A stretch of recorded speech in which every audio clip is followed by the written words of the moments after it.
Hello friends, ഇന്ന് നമ്മൾ ഉണ്ടാക്കാൻ പോകുന്നത് മഷ്റൂം ചെറിയുള്ളി ഫ്രൈ.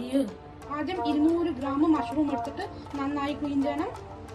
1/2 ടീസ്പൂൺ മുളക് പൊടി, 1/4 ടീസ്പൂൺ മല്ലിപ്പൊടി, 1/2 ടീസ്പൂൺ ഉപ്പ്, 1 ടീസ്പൂൺ നാരങ്ങ നീര്, പിന്നെ ഒരു 30 മിനിറ്റ് മാരിനേറ്റ് ചെയ്യണം.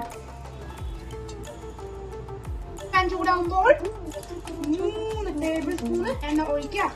3-4 മിനിറ്റ് മീഡിയം ഫ്ലെയിമിൽ മഷ്റൂം ഫ്രൈ ചെയ്ത് വെക്കുക. പിന്നെ ഫ്രൈ ചെയ്ത മഷ്റൂം മാറ്റി വെക്കുക. ഒരു പാനിൽ എണ്ണ ചൂടാക്കി 1 ടീസ്പൂൺ ഇഞ്ചി വെളുത്തുള്ളി പേസ്റ്റ് ഇടുക. പാനിൽ 25 ചെറിയുള്ളി വഴറ്റുക. പിന്നെ കുറച്ച് കറിവേപ്പില ഇടുക.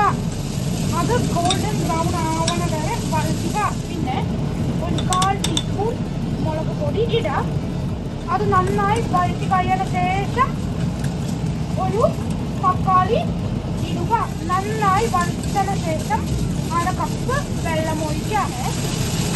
ഒരു പാനിൽ വെള്ളം ഒഴിക്കാം. പിന്നെ ഒരു 1/4 ടീസ്പൂൺ ഉപ്പിടാം.